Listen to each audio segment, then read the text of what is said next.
সুপ্রিয় দর্শক, আসসালামু আলাইকুম। দেশে বাইরে থেকে যারা আমাদের ভিডিওটি দেখছেন সকলকে স্বাগতম জানাচ্ছি। ক্যামেরার সামনে একটি বোন দাঁড়িয়ে আছে, তার সাথে কথা বলবো, তার পরিচয় জানবো। আসসালামু আলাইকুম আপু, ওয়ালাইকুম আসসালাম। কেমন আছেন? হ্যাঁ, আছি আলহামদুলিল্লাহ ভালো। আপনার ভালো আছেন? আলহামদুলিল্লাহ আপু, ভালো আছি। আপু আপনার নাম? আমার নাম সোনিয়া। সোনিয়া। সোনিয়া, দেশে বাড়ি কোথায় আপনার? নওগাঁ। নওগাঁতে। পরিবারে কে কে আছে আপনার? পরিবারে শুধু মা আছে আর কেউ নেই। মা আছে, বাবা নেই? না, ভাই বোন? ভাই বোন কেউ নেই। ভাই বোন কেউ নেই, আপনি একমাত্র সন্তান। আচ্ছা, তো আপনাদের পরিবারটা কিভাবে চলছে বর্তমানে, যেহেতু বাবা নেই? পরিবার চলছে এখন, কি আর বলবো, না চলার মতো আর কি। আমার মা হচ্ছে অসুস্থ, উনি আর কি দর্জির কাজ করে, ওইটাই করে আর কি সংসার চলতেছে। ও, দর্জি কাজ করে আপনার সংসারটা চলছে। আপনার বর্তমান বয়স কত? 20 চলে। 20 বছর।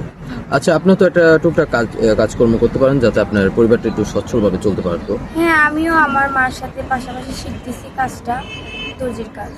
শিখছেন। আচ্ছা আপু, আপনি আমাদের ক্যামেরার সামনে কেন এসেছেন? কোনো আর্থিক সহযোগিতার জন্য? হ্যাঁ, আমি শুনছি যে বিয়ের জন্য এসেছেন? হ্যাঁ, এটাই তো বলতো। হ্যাঁ, যাই বলো, বলতোই। হ্যাঁ, হ্যাঁ, আপনারা নাকি অনলাইনের মাধ্যমে যে যারা গরিব অসহায় আর্থিক অবস্থা খারাপ তাদেরকে বিয়ে দেন, এই জন্য আর কি আমি আসছি। আচ্ছা, বিয়ের জন্য এসেছেন।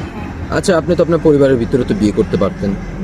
পরিবারের ভিতর তো হবে না, কারণ আমার তো বাবা নাই। আর এখনকার যুগের বিয়ে তো হচ্ছে আগে যৌতুক চায়। এখন আমার তো ওরকম সামর্থ্য নাই, আমার মার তো ওরকম টাকা পয়সা নাই যে আমাকে যৌতুক দিয়ে বিয়ে দেবে, এই জন্য আপনাদের মাধ্যমে আসা।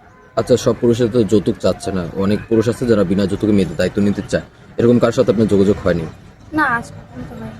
আজ পর্যন্ত হয়নি। আচ্ছা, তো আপনি কিরকম মানুষ চাচ্ছেন বিয়ে করবেন? এখন মানুষটা কিরকম ওইটা কোনো সমস্যা নাই, যেরকমই হোক। মেন কথা যে তার মন মানসিকতা ভালো হতে হবে। যাতে আমার তো দেখতেছি নি কি খারাপ অবস্থা, আপনাদের সাথে শেয়ার করছি। তো এগুলা চাই না যে আমার মা, বৃদ্ধ মা সহ দায়িত্ব নিতে পারবে বা সারা জীবন আমাকে রাখতে পারবে ভালো, তার সাথে এরকম একটা মানুষ হলেই হবে।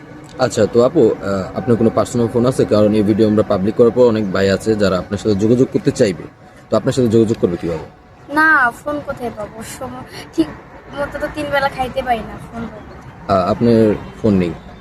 আচ্ছা, সুপ্রিয় দর্শক, ইতিমধ্যে দেখতে পাচ্ছেন স্ক্রিনে একটি নাম্বার। এই নাম্বারে ইমো হোয়াটসঅ্যাপ খোলা আছে। কেউ যদি আপুকে পছন্দ করে থাকেন, বিনা যৌতুকে দায়িত্ব নিতে চান, অবশ্যই ডিসপ্লেতে যে নাম্বার দেওয়া আছে এই নাম্বার ইমো হোয়াটসঅ্যাপ খোলা আছে। ইমো বা হোয়াটসঅ্যাপে আপনার একটি ছবি স্ক্রিনশট মেরে আমাদের পাঠিয়ে ভয়েস করবেন, আমরা ওনার সাথে যোগাযোগ করে দেবো, কথা বলে দেবো। ওনার কোনো ব্যক্তিগতভাবে ফোন নেই, যোগাযোগের মাধ্যম নেই। ওনার সাথে যোগাযোগ করতে চাইলে অবশ্যই আমাদের মাধ্যমে যোগাযোগ করতে হবে।